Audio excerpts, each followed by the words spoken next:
Est-ce qu'on m'entend là maintenant? Est-ce qu'on m'entend? Est-ce qu'on m'entend? On m'entend? On m'entend? Houston? On m'entend? Toujours pas? Yaron? Oui, c'est parti. Donc, je disais, on va reprendre. Bonjour à tous et bienvenue à notre étude quotidienne sur, cette fois, Parashat Shavua, Parashat Emor, à Botaï. Mes amis, Parashat Emor, on pourrait se poser la question, dans le livre de Vaïkra, qui a pour objectif de nous faire arriver à la Kedusha, eh bien, on aurait pu se dire, bah, finalement, ça y est, à la fin de la paracha de Kedoshim, on a reçu toutes les instructions pour arriver à la Kedusha. Donc, à quoi ça sert de continuer le livre? Pourquoi ne pas s'arrêter maintenant? En quoi la paracha de Emor et Behar Bechukotai, qu'on va pas traiter aujourd'hui, mais un petit peu quand même, en quoi, eh bien, ces parachutes sont utiles? Eh bien, on va se concentrer sur la paracha de Emor, évidemment, ce matin. La paracha de Emor est en fait divisée en deux parties. La première partie parle des Kohanim et la deuxième partie parle des fêtes. Alors, de quoi parlons-nous? Je reviendrai à la fin de notre étude sur justement pourquoi est-ce qu'elle est là, mais je voudrais rentrer dans les deux sujets qui nous intéressent, les deux sujets de la paracha, les Kohanim d'un côté, les fêtes de l'autre. Rabotai, quand on ouvre la paracha, on doit se poser une question fondamentale. Vayomer Hashem el Moshe est mort el Kohanim. Et donc Dieu dit à Moshe, tu dois dire aux Kohanim. Jusque-là, pas de problème. C'est tout à fait naturel. Très souvent, Dieu dit à Moshe de dire aux autres. Pas de problème. Et mort est la Kohanim. Donc il va certainement y avoir des choses à dire aux Kohanim. Donc on nous dit, et mort est la Kohanim bene Aaron, dit aux Kohanim fils de Aaron, ve amarta alehem, et tu leur diras. Alors effectivement, après le ve amarta alehem, il y a toute une liste de choses qu'il faut leur dire. Mais le problème, c'est alors à quoi ça sert le mot et mort et la Kohanim? S'il y a marqué juste après et tu leur diras, pourquoi tu dis dis-leur et tu leur diras? Ben, dis-leur ou tu leur diras, pas besoin des deux. Et donc en fait, s'il y a marqué est mort d'un côté et vers Martha de l'autre, eh bien c'est que et là il y a quelque chose à dire, et là il y a quelque chose à dire. Alors pour ce qui est du vers Martha, ben, c'est toute la liste de halachot propres, de lois propres au Kohanim. Donc ça va être bien déterminé. Donc ce qui m'intéresse, c'est le fameux est mort. Qu'est-ce que c'est est mort? Qu'est-ce qu'il faut leur dire à ce moment-là? Eh bien voilà les amis, il y a marqué est mort el la Kohanim, béné à Aaron. Qu'est-ce qu'il faut dire aux Kohanim?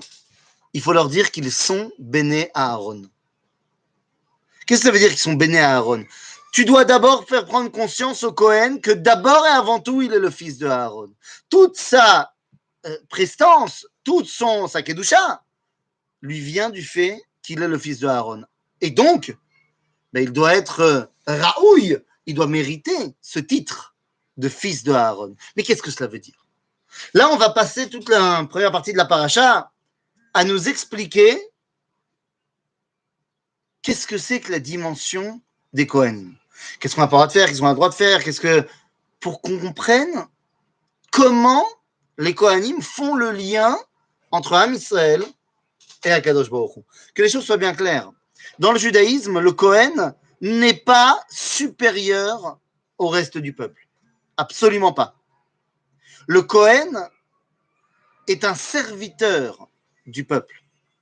Le Kohen a pour rôle de faire le trait d'union entre Am Israël et Dieu. Il est d'un côté l'envoyé de nous et de l'autre côté l'envoyé de lui. Il est, nous dira le Talmud, Shluché d'Idan ve Shluché de Rachamana. Autant notre envoyé que le sien. En d'autres termes, le Kohen n'est pas sur un piédestal parce qu'il est meilleur que moi. Moi je décide de le mettre sur un piédestal, la Torah le met sur un piédestal pour qu'il puisse faire la connexion. Et c'est de cette connexion dont il est question.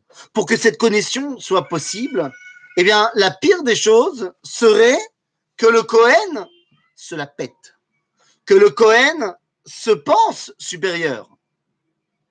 Et c'est la raison pour laquelle, d'abord et avant tout, sache que si tu veux être un vrai Kohen, tu dois être béné à Aaron.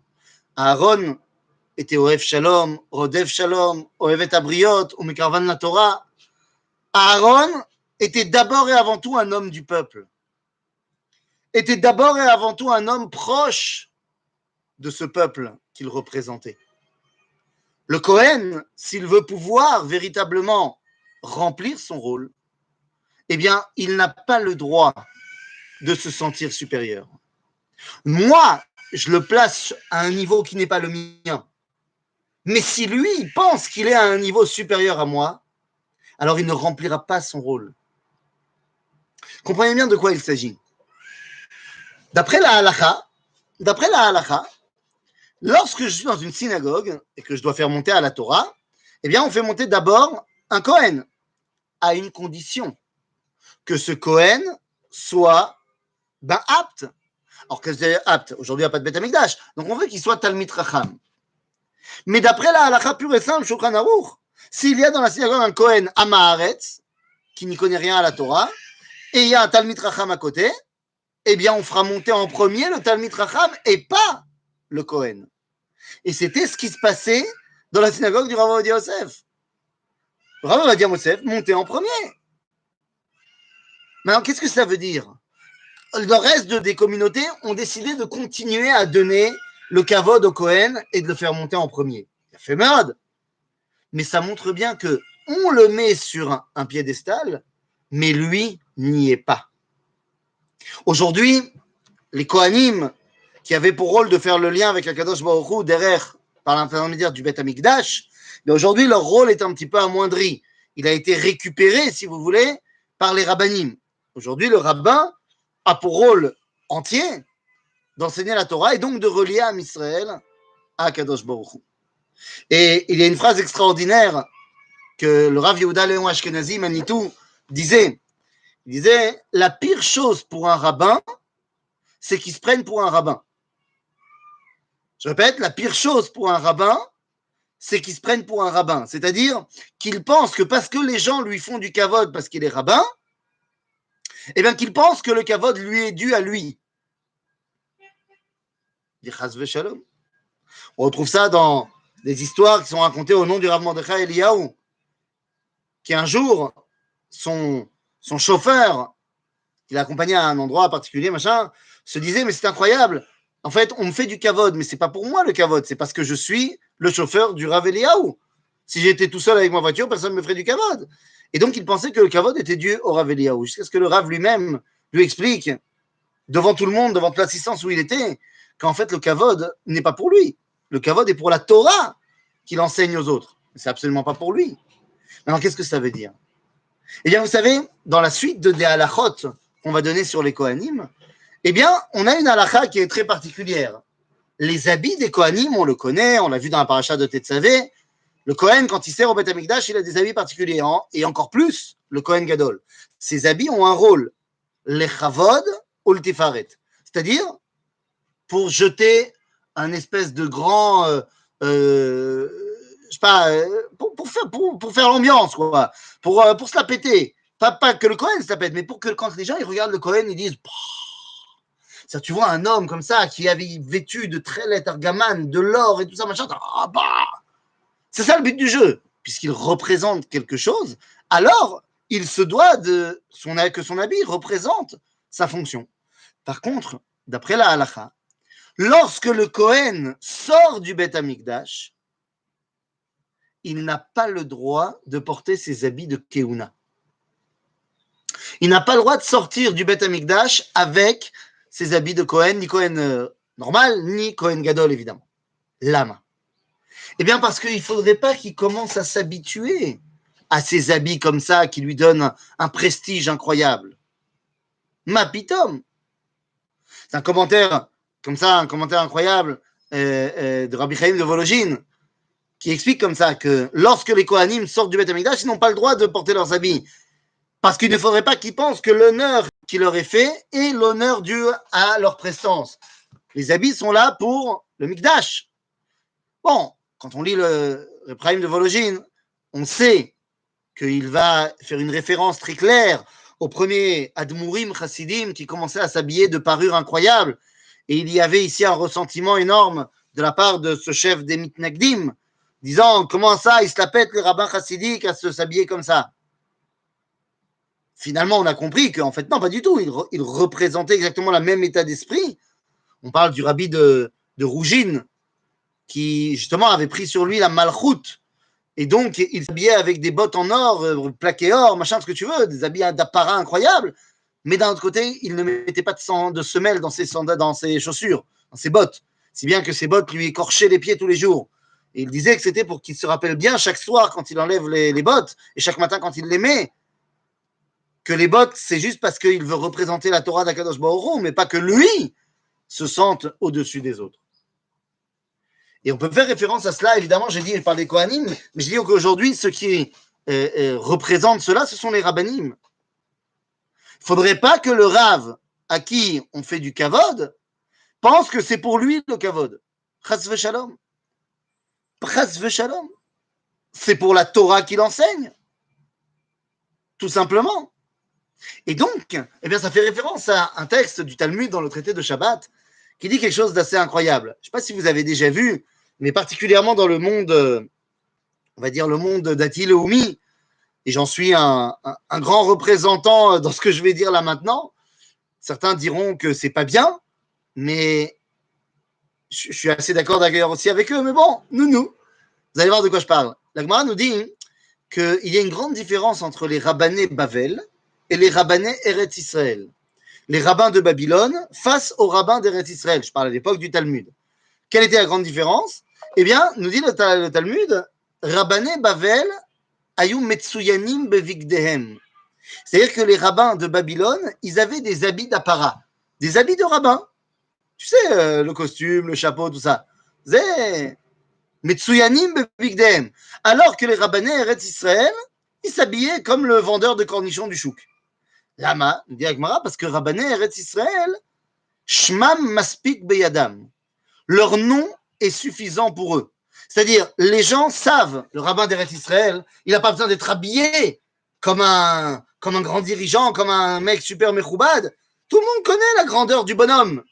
Donc, il n'a pas besoin de s'habiller de manière particulière. Et on peut voir ça, vous savez, vous avez deux rabbins, même âge, j'ai envie de dire, compétence, ce que tu veux, même taille de barbe. Seulement, t'en as un qui est costume, 3 pièces, trop classe et tout, gros chapeau bien taillé, bien fondu, et l'autre qui est habillé avec une chemise, voilà, pas sale, hein, évidemment, mais une chemise normale, à carreaux, un pantalon et des sandales, avec des chaussettes, t'imagines? Ben, qui on va écouter d'abord? Point. L'homme chané, ce que tu dis, il y a déjà 10 points d'avance pour celui qui est bien habillé. Alors que finalement, l'habit ne veut pas forcément dire que tu vas dire des choses intelligentes. Alors, je ne suis pas forcément d'accord moi-même. Moi-même, je ne m'habille pas forcément, à part le Shabbat où je suis en costume, sinon je ne suis pas habillé la folie. Même si je pense que peut-être qu'il faudrait changer, je ne sais pas. J'ai du mal entre ce que je pense et il y a là et puis il y a là, dans les tripes. Vous savez, Beret Israël, tu es à la maison. Diagmara, tu es à la maison. À la maison, tu t'habilles pas la nuit. Mais quand tu es en route Saaretz, alors tu as besoin de montrer. Et puis non seulement ça, mais n'oublions pas que les rabbanim en route Saaretz, il y avait aussi des rapports avec les goïms qui géraient leur commune, enfin dans les communautés où elles étaient. Le maire, le président, machin. Donc tu es obligé de montrer qu'en tant que chef de la communauté, tu es Mechoubat comme les goïms. En Eretz Israël, tu es à la maison. Regarde le Parlement en France, regarde la Knesset. Nous, c'est pas étonnant de voir un mec arriver en chemise manche courte à la Knesset. Alors que c'est pas possible d'imaginer un député ou un sénateur habillé comme ça en France. Yesh bezé machou. Mais ce qui est le plus important dans l'histoire, c'est quoi? Eh bien, c'est qu'il faut comprendre que pour qu'il y ait le trait d'union, il faut qu'il y ait la proximité. Le Kohen, s'il veut pouvoir faire le trait d'union avec le Ham Israël, il faut que ce Ham Israël se sente proche de lui. Et c'est vrai que des fois, la distance mise par l'apparat, eh bien, fait que des fois, je ne peux pas me lier à lui. La chachouv meod, que le Rav ou que le Kohen, on parle du Kohen dans la Torah, évidemment, soit d'une proximité, on va dire, évidente avec le Ham Israël. Parce qu'il n'est pas supérieur. Il a un rôle à jouer. mais il n'est pas supérieur. Et il faut bien qu'il le fasse comprendre à tous. Alors, ça ne veut pas dire que on va pas s'arrêter sur les habits. Tu peux être très proche de l'autre et toujours être habillé classe. C'est pas un problème. C'est dans le comportement et dans l'attitude, bien sûr. Mais c'est quelque chose de fondamental. Puisque le Cohen doit être le descendant de Aaron. Et à Aaron, il n'y avait pas ces barrières entre lui et le peuple juif. En d'autres termes, en bataille, si tu veux marcher en tant que Cohen, il faut que ce soit fait par amour. Il faut que tu aies un amour inconditionnel pour ton peuple. Pareil pour le rabbin qui est en train d'enseigner la Torah. Comment est-ce qu'il peut enseigner la Torah à des gens qu'il déteste? Il n'a pas le droit. Et donc, il est évident que notre Cohen, notre rabbin, doit être d'abord en proximité totale. Oui, mais sandales, chaussettes aussi. Ouais, j'entends bien la réflexion. Mais en même temps, c'est une question de climat, j'ai envie de te dire. T'as jamais vu personne en sandales quand tu étais en France parce qu'il pleut, oui, je sais pas, 10 mois sur 12. Donc forcément. Mais n'oublie pas qu'on vit dans un pays où, ben voilà, je veux pas dire. Mais bon, sandales, chaussettes, ça te dérange. Mais tes ancêtres, ma chère Laurence, parce qu'à mon avis, tu ne viens pas vraiment, te connaissant un petit peu, tu ne viens pas vraiment de la Pologne du Nord. Tes ancêtres, je te rappelle, qui se baladaient en djellaba et en babouche. Donc, tout dépend de l'endroit où on est, de la culture où on est et du climat, bien sûr. Je veux dire, c'est bien beau de s'habiller en Streimel quand on habite en Pologne. C'est quand même un petit peu plus compliqué d'assumer le Streimel à 40 degrés au mois d'août en Israël. Donc, elle m'a la saute. Donc, il est évident que ça, c'est la première dimension. Mais on a dit, dans la paracha, il n'y a pas que les Kohanim. Il y a également la grosse masterpiece de la paracha. Eh bien, c'est tout simplement les Moadim. Ce sont toute la liste des fêtes qui sont mises en avant dans notre paracha. Et donc, les Moadim, eh bien, il va falloir réfléchir 2 secondes. La liste des fêtes, elle peut se subdiviser en 3 parties. Quand on regarde le chapitre donc Kaf Gimel, le chapitre 23 du livre de Vaïkra, on va faire la liste de toutes les fêtes. Et on va voir que la première d'entre elles, c'est le Shabbat. Le Shabbat est la première des fêtes de la liste. Après le Shabbat, Yom Tov. Après le Yom Tov, on va voir. Mais si je reprends le texte donc de la paracha, eh bien on peut voir Vaidaber Hashem el Moshe lemor, daber el bnei Israël va'amarta alehem, moadei Hashem asher tikreu otam mikrei kodesh, elehem moadai. Shabbat est très différent du reste des fêtes. Pourquoi? Parce que Shabbat, ça tombe tous les 7 jours. Et ça ne change rien, ce que tu penses pas, ça tombe tous les 7 jours. Tu ne peux pas changer le timing de Shabbat. Alors que Yom Tov, que ce soit Pessah, Shavuot, Sukkot, Rosh Hashanah, Yom Kippourim, qui décide quand ça va tomber? Bien, c'est Am Israël qui décide. C'est-à-dire qu'Am Israël décide quand c'est Rosh Chodesh, et donc de ce fait, il décide quand ça sera Pessah. Eh oui! Rabotai, qu'est-ce que cela veut dire? Ça veut dire que Shabbat, ça vient directement d'en haut. Mais à Yom Tov, il y a une participation de l'homme dans la Kedusha. C'est pour ça que quand on parle de Shabbat, on dit Baruch Ata Hashem, Mekadesh Shabbat. Mais pour ce qui est des fêtes, on dit Mekadesh Israël ve'azemanim. C'est-à-dire que c'est bien sûr lui qui nous a dit que Pessah c'était le 15 Nissan. Mais qui va déterminer quand c'est le 15 Nissan? Am Israël. Il y a une participation entre Akadosh Baruch Hu et Knesset Israël. Et donc j'ai dit, lorsqu'on prend la liste des fêtes, donc on a Shabbat, après évidemment on va trouver Pessah, après on va parler de Sfirat HaOmer, après on va parler de Shavuot, dans l'ordre j'ai envie de te dire.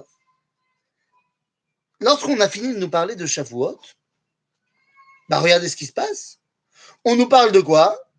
Vaidaber Hashem. Donc on a terminé de parler de Shavuot. Et qu'est-ce qui se passe juste après? Eh bien, on aurait dû amener, ça, je prends le verset exactement. Iné. C'est ça. Après, donc, Shavuot, donc on va te parler de Rosh Hashanah, de Yom Kippourim. dans l'ordre, ce qu'il faut. Mais finalement, une fois qu'on a terminé donc Sukkot, Shivat Yamin, תקראו של השם, ביום השני נקרא קודש יהיה לכם, ויקראתם משל השם, עצרת היא, כל מלאכת עבודה לא תעשו. Donc on a fait la liste de toutes les fêtes que Dieu a lancées.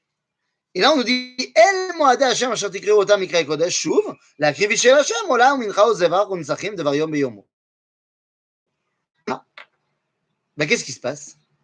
Eh bien, lorsqu'on a terminé la liste des fêtes, on nous dit la chose suivante. Vaïdaber, le verset qui vient conclure la liste des fêtes, c'est Vaïdaber Hashem, au chapitre donc Kaf Dalet, verset Aleph, Vaïdaber Hashem, au verset Kaf, même Dalet, du chapitre Kaf Gimel, le verset de conclusion donc de ce chapitre des fêtes. On nous dit Vaïdaber Moshe et Moadé Hashem el Bnei Israël. Mais c'est Vaïdaber Moshe et Moadé Hashem. Genre, c'est Moshe qui a expliqué les Moadé Hashem. Mais non, c'est Vaïdaber Hashem et Moshe les morts, on a vu au début de la liste. Eh bien, cela vient nous expliquer tout simplement que Akadosh Baruch Hu a donné à Moshe la force de donner au peuple juif de faire de nouvelles fêtes. C'est-à-dire qu'on a la liste que Dieu il a prononcée, mais il y a d'autres fêtes que Moshe va pouvoir, lui et ses descendants, mettre en place. C'est quoi ces fêtes?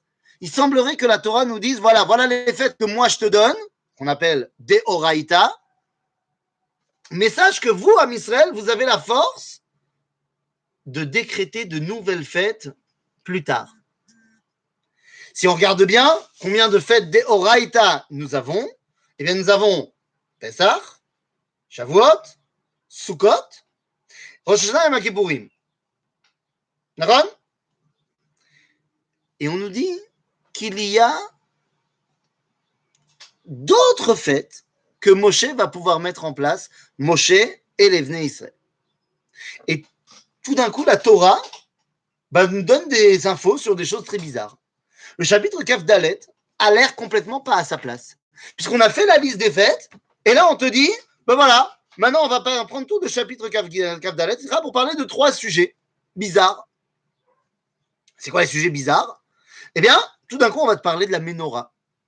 Et comment est-ce qu'on allume la Ménorah? Ensuite, on va te parler de Lechem Apanim, de Shulchan Lechem Apanim, des pains, la table des pains qu'on devait remplir au Beth Amikdash. C'est très bizarre. On t'a fait la liste des fêtes. Ensuite, on t'a dit que Moshe, il a reçu la force, lui, donc transmis au peuple juif de décréter d'autres fêtes, ce qu'on va appeler des fêtes des Rabbanan. Et tout d'un coup, eh bien, on nous parle de la Ménorah et de l'Echem Apanim. Ben oui, vous comprenez déjà vers où je vais en venir. Le remez d'une fête qui va tourner autour de la Ménorah, c'est Hanouka. Le remez d'une fête qui va tourner autour de la Shulchan, c'est-à-dire des festins du Shefa, et qui en plus va être qualificatif par le fait qu'il y a 12 pains, donc c'est une fête qui arrivera le 12e mois. Eh bien, on a ici le remez de Purim. Sauf que la Torah ne s'arrête pas là. Et elle nous raconte une autre histoire. L'histoire de Amekalel, de cet homme qui est perturbé dans son identité. Parce qu'il est d'un côté le fils d'un Égyptien, mais de l'autre le fils d'une Juive. Il est donc perturbé dans son identité. Est-ce qu'il est juif ou est-ce qu'il est égyptien? Égyptien à l'époque, ça veut dire occidental, c'est-à-dire membre de la culture mondiale. Il ne sait pas où il est. Est-ce qu'il est comme ci? Est-ce qu'il est comme ça? Pas évident. Et donc, comme il a un problème identitaire, ou Mekalel, c'est-à-dire que le langage chez lui a plus toutes sortes de Kdusha, et il est tombé dans la chutzpah. Avec les Kalel Mijou, c'est chutzpah. Et donc, cela fait référence à une fête qui viendra avec la chutzpah dans une génération où les gens seront perturbés au niveau de leur identité. Nounou, eh bien, c'est la fête qui s'appelle Beikvot Meshicha Chutzpah Yazge. La fête que le Talmud, dans le traité de Sota, nous dit qu'à l'époque messianique, eh bien, la Chutzpah va se relever. Vous avez compris qu'il s'agit ici de Yom HaAtzmaut. Alors, que faire? Il y a une 4e fête des Rabbanan. Eh oui, il y a Hanouka, Purim, Yom HaAtzmaut, mais il y en a une 4e qui s'appelle Yom Yerushalayim. Yom Yerushalayim, c'est Keneged Rosh Hashanah, bien évidemment. Et pourquoi? Parce que Rosh Hashanah, c'est le Rosh Hashanah de Melchei Umot HaOlam. Face à cela, eh bien, nous avons la fête où nous sommes revenus à la ville de la Malchut d'Israël, Yerushalayim. Et face à Yom Kippourim, face à Yom Kippourim, il y a une autre fête qui doit être la fête ultime, celle qui en fait nous fera passer dans le 8e jour. En fait, Rabotai, de quoi nous sommes en train de parler? Si on remarque bien, donc, la paracha de Hémor parle de deux sujets, Kohanim et Moadim. Les Kohanim nous servent à faire le lien avec Akadosh Baruch Hu, ils sont donc Anashim Kdoshim. Alors que les fêtes, c'est le moment où je me lie à la Kedusha. En d'autres termes, eh bien, la paracha de Hémor nous donne 2 des 3 piliers pour pouvoir être Kadosh, c'est-à-dire être apte à rencontrer le Créateur. Pour ça, il faut Anashim Kdoshim, les Kohanim, qui nous permettent de nous rattacher, Vezmanim Kdoshim. C'est Kdushat Adam et Kdushat Zman. Il y a fait meod. Donc on est bon. Sauf que, vous savez bien que si j'appelle ma femme et que je lui dis « on se retrouve à 2h », il manque un truc. On ne pourra pas se retrouver si je lui dis « on se retrouve à 2h ». C'est-à-dire, j'ai la personne, c'est bon, parce que si je n'ai pas la personne, je ne retrouverai personne. J'ai le moment, si je n'ai pas le moment, je ne retrouverai personne. Mais vous comprenez bien que pour que la rencontre ait lieu, il faut également une longitude et une latitude. Il faut un endroit. La paracha de Hémor nous donne les 2 premiers piliers de la rencontre avec Dieu, à Adam et Azman. Il nous faudra la paracha de Behar la semaine prochaine pour comprendre qu'il faut le 3e pilier, Kedushat HaMakom. C'est où que se passe la rencontre. Et dans la paracha de Behar, eh bien, on parlera de toutes les lois relatives à la Kedusha de la terre d'Israël.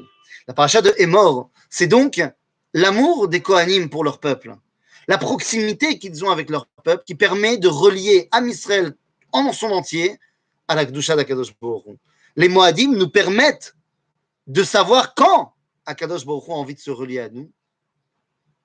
Et la suite, eh bien, arrivera la semaine prochaine. À bientôt.